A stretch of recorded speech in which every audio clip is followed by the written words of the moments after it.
You have had 5 jobs in 3 years, 7 jobs in 5 years, 10 jobs in a decade.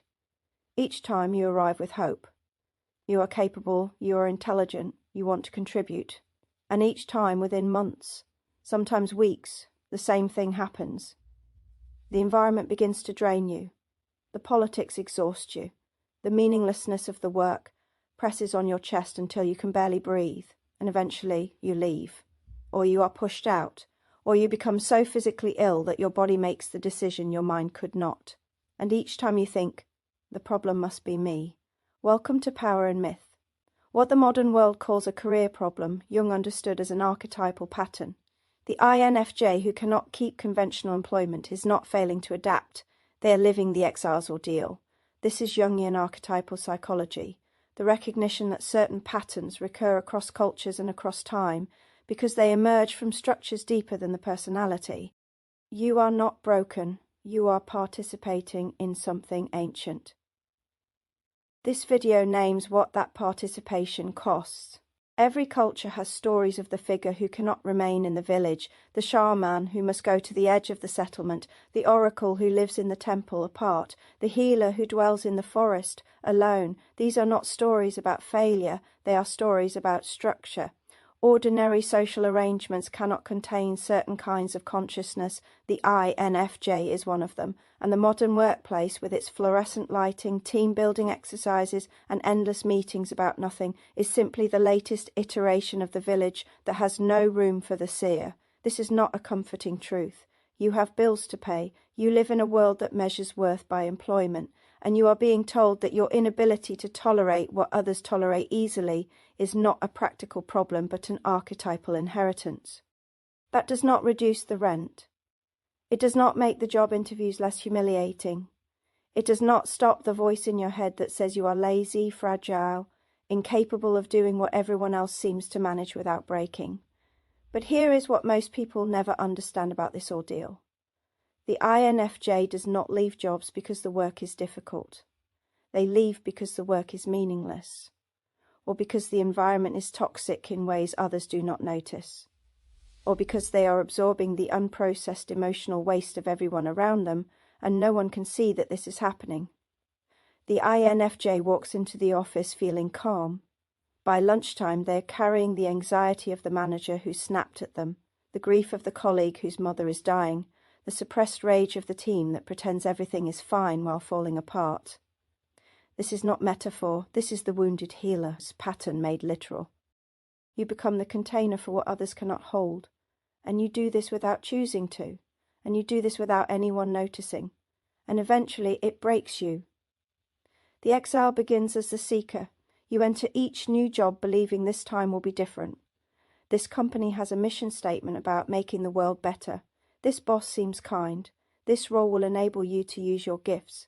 And for a few weeks, sometimes a few months, it works. You contribute. You see problems others miss. You offer solutions. And then, slowly, you begin to notice. The mission statement is decoration. The kindness was performance. Your solutions are ignored or worse, stolen by someone who presents them as their own. And the gifts you thought you were hired for, your ability to see patterns, to understand people, to sense what is coming. Those gifts make people uncomfortable. You are too intense. You ask too many questions. You care too much. And the more you try to adapt, the more you feel yourself disappearing. This is the shadow of the exile. Not the leaving, but the staying too long. The INFJ who cannot keep a job often stays in the wrong job for years because they believe they should be able to tolerate it. They watch others survive in the same environment and think, if they can do it, I should be able to do it. But this is a fundamental misunderstanding of how INFJ consciousness works. You are not wired the same way. The mind-body connection for you is not optional. It is structural. When the work wounds your sense of meaning, when the environment violates your sense of integrity, your body registers this as threat, not mild discomfort. Threat. Your nervous system is not being dramatic. It is responding accurately to a situation in which something essential to your survival, your sense that life has purpose, that you are participating in something meaningful, is being slowly extinguished. The modern career advice industry does not understand this. It offers you frameworks. It tells you to find your passion. It suggests networking strategies, personal branding, and ways to make yourself more employable. And none of it addresses the fundamental reality. You are not unemployable because you lack skills. You are unemployable in certain structures because those structures were designed for a kind of consciousness you do not have. The conventional workplace prioritizes efficiency over meaning, productivity over depth, surface harmony over honest conflict. It rewards those who can tolerate meaninglessness, who can perform enthusiasm for missions they do not believe in, who can ignore their own knowing in service of institutional stability. And you cannot do these things, not because you are weak, but because you are wired to perceive too clearly. This is where the ordeal becomes initiation. The INFJ who has left 5 jobs, 7 jobs, 10 jobs is not circling back to the same failure. They are being forced again and again to confront a truth the culture does not want them to see. Conventional employment may not be survivable for them, not because they are fragile, but because they are structured differently. And once you stop interpreting this as personal failure and begin to see it as an archetypal pattern, the question changes. It is no longer, what is wrong with me that I cannot keep a job? It becomes, what is this ordeal teaching me about the kind of work I am meant to do? The answer is not simple. It is not, become a freelancer and all your problems will be solved. Some INFJs thrive in self-employment, others do not. Some find sanctuary in small organizations with clear missions, others build careers in the margins of larger institutions, finding the rare pockets where depth is valued. And some, this is the hardest truth, never find work that does not wound them. They cobble together part-time roles. They live more simply than they imagined. They prioritize peace over prestige. And the culture tells them they have failed. But the exile knows something the culture has forgotten. There are worse things than poverty. And one of them is spending your one precious life in work that kills your soul. What makes this genuinely difficult is not what you might expect. It is not the financial precarity, though that is real. It is not the social judgment, though that is painful. It is the loneliness of carrying knowledge that has no market value. You know things, you see things, you understand systems, people, and patterns in ways that could be genuinely useful, and no one is structured to receive it. The conventional workplace does not have a role called the person who sees what is coming and names it before it arrives. It does not have a department for the one who understands the emotional architecture holding this organization together. These forms of knowing are invisible to structures built around measurable output and quantifiable productivity. And so you walk through your working life carrying gifts no one has asked for, offering insights no one wants to hear, becoming increasingly certain that you are unemployable, not because you lack ability, but because the world lacks the structures to receive what you have to offer. This is the seer's isolation, and it is structural, not situational. You can change jobs, change industries, change countries. The pattern remains, because the pattern is not about the specific workplace. It is about the fact that you are operating with a form of consciousness that the conventional world was not designed to accommodate. The oracle does not live in the village. The shaman does not work in the marketplace. The healer does not sit in the office. These are not lifestyle choices. They are structural necessities. And the INFJ who finally accepts this, who stops trying to fit into spaces that were never built for them, does not experience this as defeat. They experience it as clarity. But clarity does not pay rent. And this is where the ordeal remains an ordeal even after the reframe.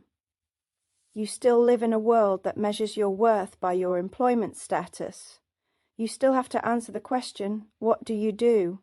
And when the honest answer is, I have had 8 jobs in 6 years, and I am not sure I will ever find work that does not make me ill, you learn to lie, or you learn to deflect, or you learn to carry the shame of being someone who cannot do what others find easy. And the people around you, with their stable careers and their retirement plans and their ability to tolerate 8 hours a day of meaningless tasks, they do not understand. They think you are picky. They think you are entitled. They think that if you just tried harder, adapted better, and compromised more, you would be fine. They do not understand that you have already compromised more than they will ever know. You've already adapted to the point of disappearance. You've already tried so hard that your body broke under the effort. And what you are asking for is not perfection. You are asking for work that does not require you to betray everything you know to be true. You are seeking an environment that does not regard your depth as a liability. You are seeking to earn a living without having to pretend to be someone else. And the world essentially cannot give you this, not because it is cruel, but because it is not structured to recognize what you carry. So what do? You survive. You find the work you can tolerate, even if it is not the work you were meant for. You build a life at the edges, in the margins, in the spaces the conventional world overlooks. You learn to live with less money and more freedom. Or you learn to live with more money and the constant low-grade grief of spending your days in work that does not feed you. There is no perfect answer. There is only the slow, painful process of learning what you can survive and what you cannot. And this process is the ordeal. Not the job hopping itself, but the deepening understanding that you may never find your place in the structures the world has built. You may always be the exile. You may always be the one standing at the edge of the village looking in, knowing you cannot stay, but not knowing where else to go.